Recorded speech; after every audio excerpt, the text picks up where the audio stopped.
Ce qui me frappe, c'est que tout le concept des négociations, ou plutôt des échanges entre les deux camps, qu'on les appelle négociations ou pas, repose sur un premier point. Et ce premier point, c'est de mettre fin à la guerre sur tous les fronts. Le Liban a d'ailleurs été mentionné hier soir par le ministre iranien des Affaires étrangères. Il a donné une interview à la télévision d'État iranienne. Il en a parlé, et les États-Unis ont repris cette idée.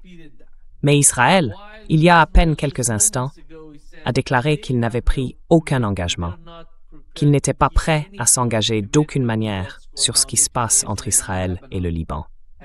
Et dès qu'ils sentiront une menace, ils feront la même chose. Ils attaqueront, ils bombarderont, ils passeront à l'action. Voilà le cœur du problème. C'est la question du Liban. La deuxième partie, c'est celle-ci, avant tout. Il semble que les États-Unis aient accepté que l'Iran prélève une sorte de... Ils n'appellent pas ça un péage, mais plutôt des frais administratifs ou de service. Des frais de service, oui, exactement. Services environnementaux, services d'accompagnement. Exactement. C'est une sorte de racket organisée, non? Enfin, soyons honnêtes.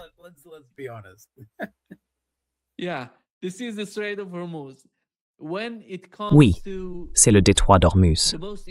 Pour ce qui est des autres points importants, comme les sanctions contre l'Iran, ils n'en parleront pas dans la première phase. Ce sera plus tard. Le programme nucléaire iranien ne fait pas partie de ce qui se passe en ce moment. Ce sera abordé plus tard. Le retrait des troupes américaines de la région, pareil, ce sera plus tard. Et dans les 60 jours à venir, je suppose que ce sera 60 plus 60 plus 60. Et comme on l'a vu, avec les négociations entre la Russie et les États-Unis, quelle est votre analyse de la situation?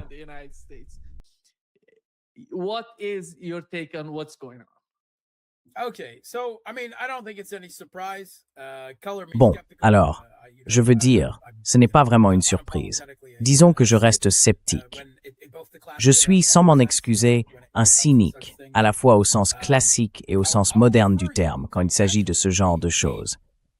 Je vais d'ailleurs vous renvoyer à l'un des rares bons reportages de CNN que j'ai vus ces dernières années. Ils ont diffusé cette semaine un montage des 37 fois où Trump a déclaré qu'un accord était sur le point d'être conclu, qu'il était imminent, ou qu'ils avaient déjà un accord depuis le début du cessez-le-feu. Et à la fin de la semaine, on en était à 39, comme l'a même fait remarquer la présentatrice de CNN. Donc, disons-le franchement, le bilan n'est pas très convaincant.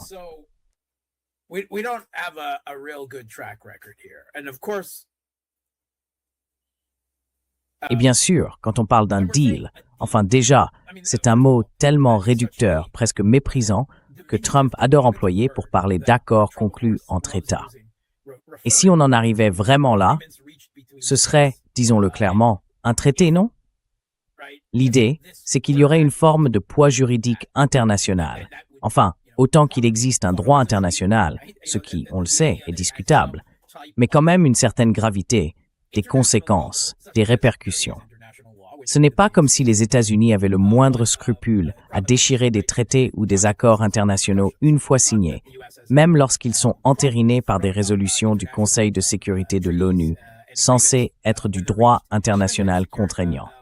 Et Trump lui-même l'a fait, en déchirant le plan d'action global commun.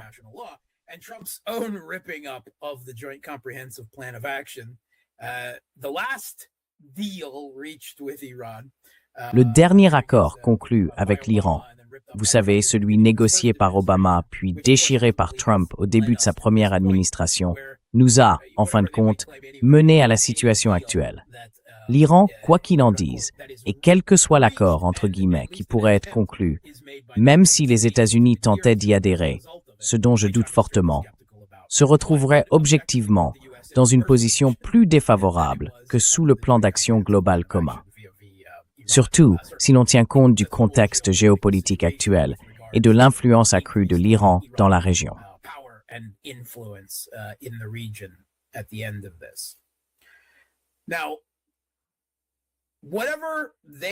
Alors, quoi qu'il en soit, d'abord, les Iraniens et les Américains, à ce qu'on sait, ne se rencontrent pas directement. et ça, il faut le souligner. Ils échangent des messages, d'après ce que je comprends, souvent même par l'intermédiaire de tiers, les Pakistanais, peut-être les Iraniens eux-mêmes, les Omanais et les Qataris aussi, qui semblent jouer un certain rôle là-dedans. Et puis, il y a d'autres pays, comme la Turquie ou l'Égypte, qui gravitent un peu autour de tout ça. Bien sûr, Trump adore glisser leur nom de temps en temps, un peu sans prévenir, quand il publie des messages qui laissent entendre une sorte de consensus moyen-oriental ou arabe, même si, en réalité, ce n'est pas très clair.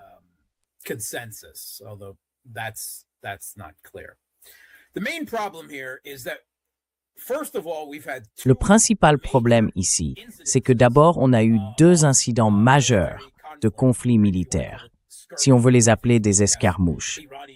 Je pense que l'échange entre les États-Unis et l'Iran est allé au-delà d'une simple escarmouche, celle qui a eu lieu la semaine dernière, juste avant tout ça. Et le premier affrontement, lui, était entre l'Iran et Israël. Et ça, c'est très important c'est crucial pour toute possibilité d'un accord final, d'un véritable compromis. Parce que Israël, pendant toute la durée de ce cessez-le-feu, a nié l'existence d'un accord précédent conclu entre les États-Unis et l'Iran par l'intermédiaire des Pakistanais. Et les Pakistanais ont confirmé que ce cessez-le-feu devait aussi s'étendre au Liban et à Gaza d'ailleurs.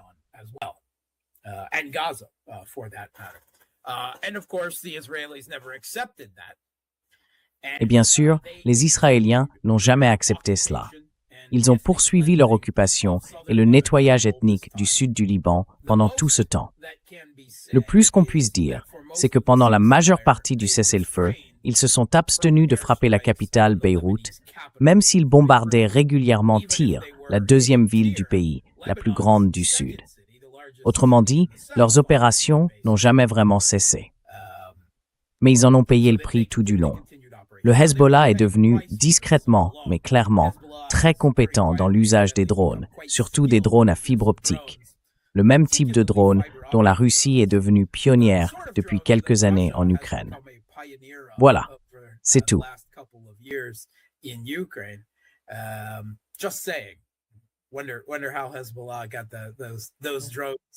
On peut se demander comment le Hezbollah a obtenu ces drones, ainsi que le savoir-faire et la formation pour les utiliser avec autant d'efficacité.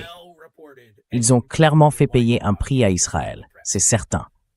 Et ça, c'est largement rapporté, critiqué et même pleuré dans la presse israélienne. Mais au début, ou plutôt à la fin de la semaine dernière, le week-end dernier, on a vu Israël changer de stratégie et reprendre les frappes aériennes sur Beyrouth, en particulier dans le quartier de Dahia, considéré depuis longtemps comme un bastion du Hezbollah. Et apparemment, c'était une ligne rouge que l'Iran n'était plus prêt à tolérer. L'Iran a donc répliqué par des frappes contre Israël, et ensuite, Israël a répondu à son tour, mais avec des frappes plutôt timides contre l'Iran.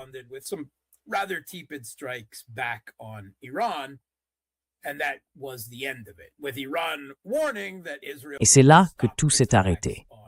L'Iran a averti qu'Israël devait cesser ses attaques contre le Liban, et Israël a répliqué avec colère qu'il n'en était pas question, en le soulignant quelques heures plus tard par de nouvelles frappes aériennes sur Tyr, dans le sud du Liban. Alors, on a vu l'Iran poser une nouvelle équation stratégique, quelque chose qui n'avait jamais existé auparavant. Si Israël attaque le Liban, en réalité le Hezbollah, mais le Liban tout de même, eh bien, pour l'Iran, c'est inacceptable, et l'Iran ripostera contre Israël. Ça, c'est nouveau. C'est une nouvelle équation stratégique. Et Israël en a parlé avec colère, exactement dans ces termes, en disant qu'il n'accepterait pas cette nouvelle équation. Tout cela nous montre d'abord que l'Iran se sent en position de force.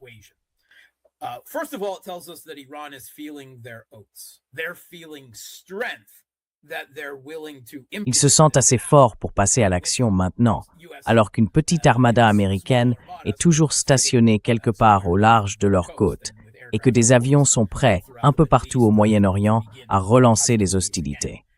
Ils se sentent manifestement très confiants. C'est un changement, et un changement plutôt inattendu, parce que du point de vue des États-Unis et d'Israël, le Hezbollah est un proxy de l'Iran. Et normalement, dans une situation tendue, on ne prend pas de risque pour son proxy. on le sacrifie. C'est en tout cas ce que font les États-Unis. Les Kurdes en sont la preuve encore et encore. Donc oui, ils sont un peu surpris de voir l'Iran se mobiliser ainsi pour le Hezbollah, pour le Liban, d'une manière qu'on n'avait encore jamais vue.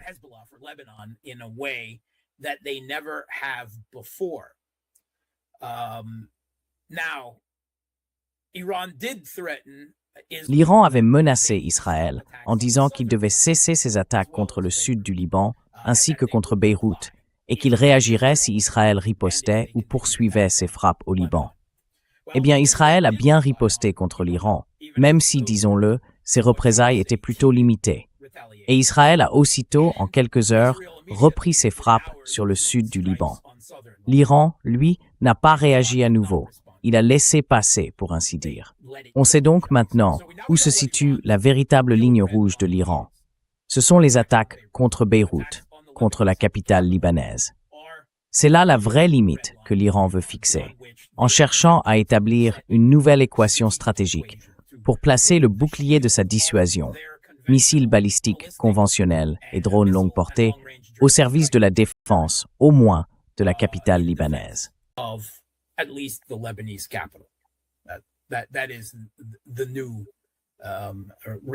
C'est ça, la nouvelle réalité qui est en train de s'installer. Et c'est important, parce que ça n'était jamais arrivé avant. L'Iran n'avait jamais attaqué Israël de manière proactive, même quand Israël avait frappé le Liban ou le Hezbollah, selon la façon dont on veut le dire. Ça n'était jamais arrivé. Alors ensuite, les États-Unis se vantaient, ou Trump, personnellement en tout cas, de faire passer en douce des pétroliers par le détroit d'Ormuz. Il faisait ça en se mettant hors radar, en coupant leurs transpondeurs et en longeant la côte omanaise. Et maintenant, apparemment, d'après des informations publiées par le New York Times, donc en clair, des fuites volontaires du gouvernement, il faisait passer environ 2 ou 3 pétroliers par jour.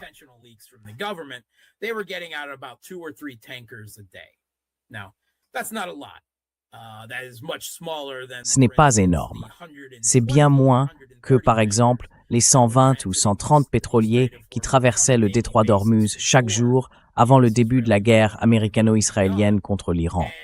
Et c'est même nettement moins que la moyenne d'environ 25 pétroliers que l'Iran lui-même a laissé passer de façon sélective après un accord et le paiement d'un péage, enfin non, pas un péage, une redevance de service. Une redevance de service, oui, ce n'est pas un péage. Retenez bien ça. Ce n'est absolument pas du racket, bien sûr. Bref, c'est une quantité relativement faible. Mais il semble bien, et je dis semble parce qu'il y a quand même quelques éléments qui vont dans ce sens, n'est-ce pas?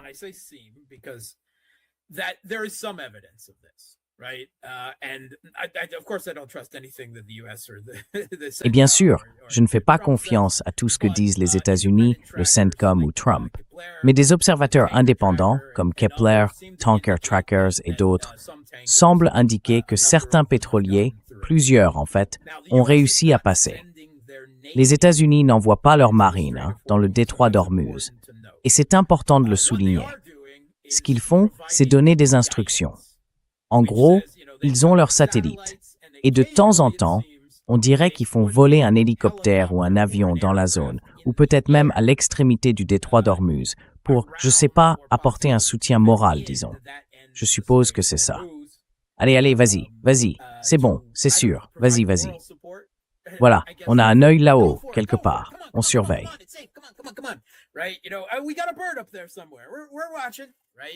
Oui, c'est ça. Vous savez, on a l'impression, enfin, il n'y a tout simplement pas moyen que l'Iran n'ait pas été au courant. Oui, ils ont suffisamment de radars et d'autres capteurs, des moyens de détection. C'est seulement une portion d'environ 21 kilomètres.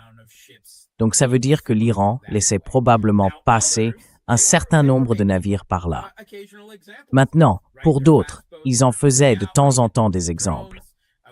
Oui, leur vedette rapide sortait, ils les frappaient avec des drones. On en a vu 2 autres cas au milieu de la semaine. Donc ils faisaient preuve d'une extrême prudence. Mais rien de tout ça n'enlève l'avantage géoéconomique asymétrique que l'Iran continuait d'avoir, en coupant, en quelque sorte, la grande majorité du trafic habituel dans le détroit d'Ormuz.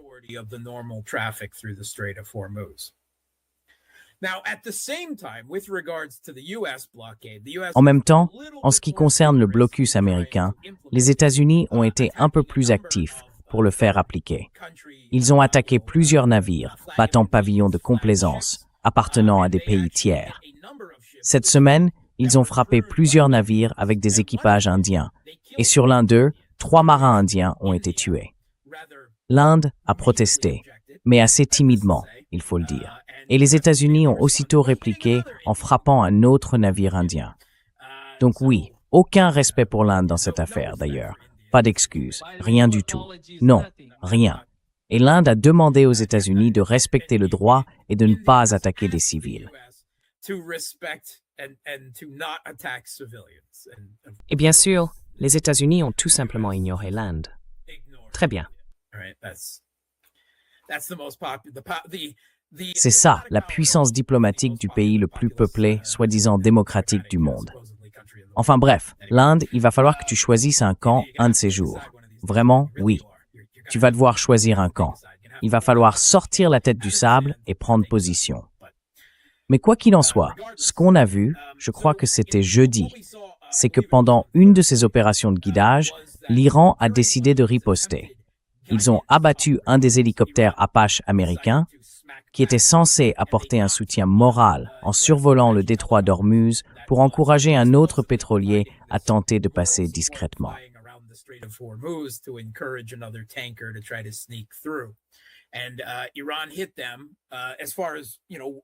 Et l'Iran les a frappés, d'après ce que disent les États-Unis et d'après ce qui semble avoir été confirmé par certaines déclarations officielles iraniennes. Oui, c'est bien ce qui s'est passé.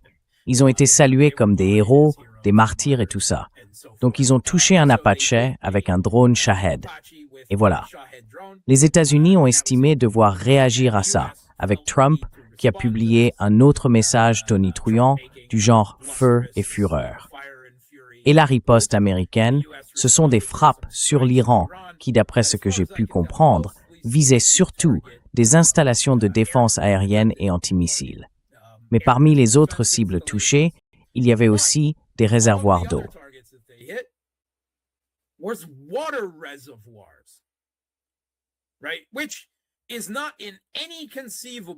Exactement. Et ce n'est d'aucune manière imaginable une cible militaire légitime à double usage, des réservoirs d'eau. C'est un crime de guerre. Même le New York Times l'a reconnu en disant que si l'administration Trump était au courant et savait ce qu'elle visait, bien sûr qu'il le savait, alors c'était un crime de guerre. Donc oui, c'est un nouveau niveau d'escalade. Et c'est un signe de désespoir, pas de force, comme l'a souligné presque aussitôt le président du Parlement iranien, Ghalibaf, dans un message. Priver 20 000 civils d'eau courante, d'eau potable, c'est inacceptable.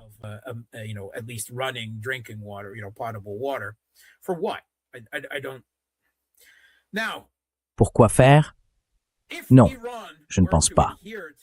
Si l'Iran devait rester fidèle à son principe de représailles du type donnant-donnant, on pourrait s'attendre à ce qu'il riposte contre un État arabe du Golfe, allié des États-Unis.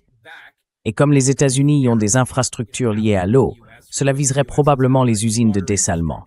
Et ça, c'est une carte d'escalade majeure que l'Iran n'a pas encore jouée. Parce que les États arabes du Golfe dépendent du dessalement pour l'approvisionnement en eau de leur population, entre 60 et 90% selon les pays. Autrement dit, si l'Iran frappait sérieusement leurs installations de dessalement, ce serait fini. Ces pays deviendraient tout simplement inhabitables.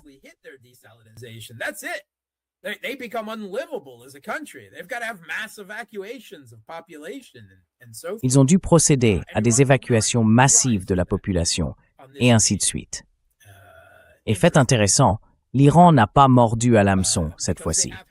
Pourtant, jusqu'ici, ils avaient toujours appliqué une politique assez stricte de donnant-donnant quand il s'agissait d'attaques contre les infrastructures énergétiques.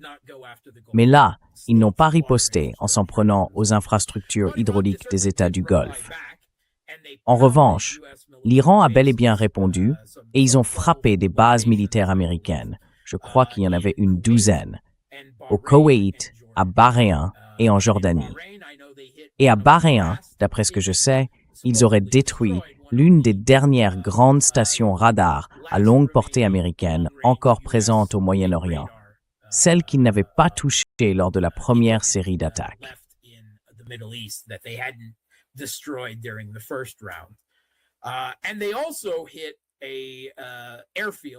Ils ont aussi frappé un aérodrome, une base aérienne utilisée par les États-Unis en Jordanie.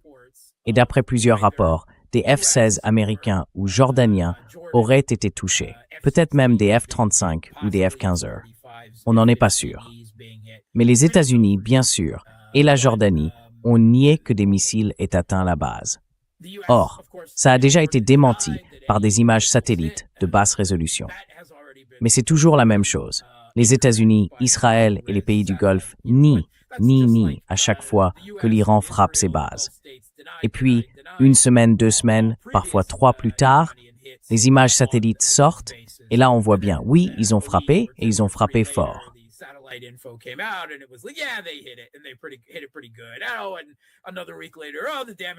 Ah, et puis, une semaine plus tard, on apprend que les dégâts étaient bien plus importants que ce qu'on avait reconnu au départ, et ainsi de suite. Donc, la vérité finira sans doute par sortir petit à petit. Si l'Iran a réussi à endommager ou à détruire plusieurs F-16, ou peut-être même des F-35, ce n'est pas quelque chose que les États-Unis pourront garder secret indéfiniment, non? Enfin, à moins qu'on veuille dire, je ne sais pas. C'est tout à fait possible. Bien sûr que ces F-35 aient simplement eu des incendies de buanderie. Parce que, vous savez, c'est un vrai risque. Les installations de lavage sur les F-35, c'est un sujet connu. Tout le monde le reconnaît.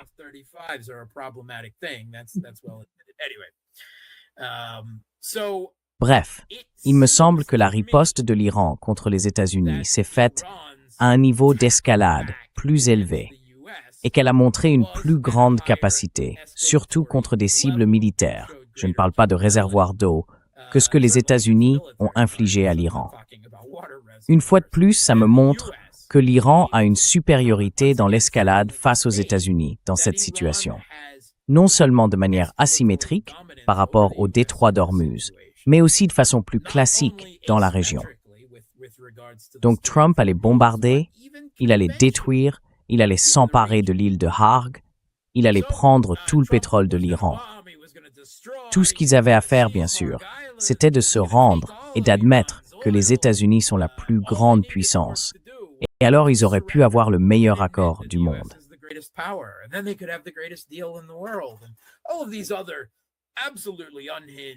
Et tous ces autres commentaires complètement délirants, déconnectés, de vrais mégalomanes, de fous furieux. Franchement, est-ce que les Américains se rendent compte que leur président parle comme un méchant de James Bond caricatural?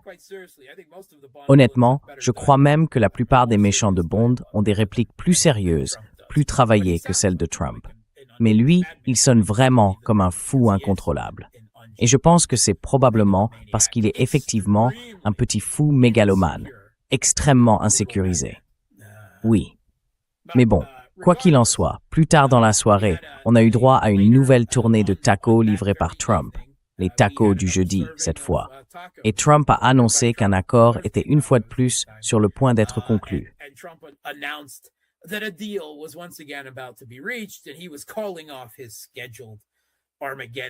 Et il annulait encore une fois son Armageddon prévu contre l'Iran.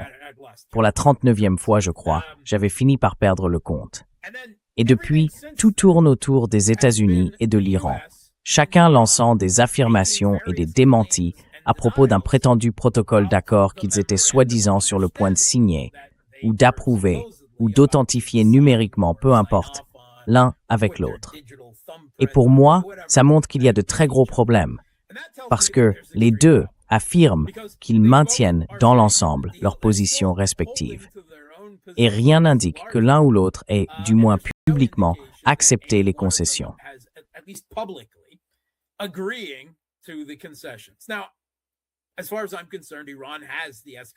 Pour moi, c'est clair. L'Iran a l'avantage dans l'escalade. Ils sont en position de force. Ils ont toutes les cartes en main. Ils ont le levier.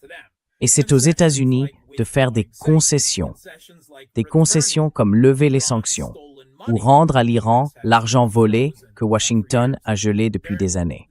D'ailleurs, l'Iran dit que c'est une condition préalable, au moins en partie, pour le mémorandum d'entente, ce qui, encore une fois, n'est pas un accord. C'est plutôt une sorte de préaccord, un peu comme un contrat prénuptial, si on veut. Mais même ça, les États-Unis refusent de reconnaître qu'ils rendront le moindre centime.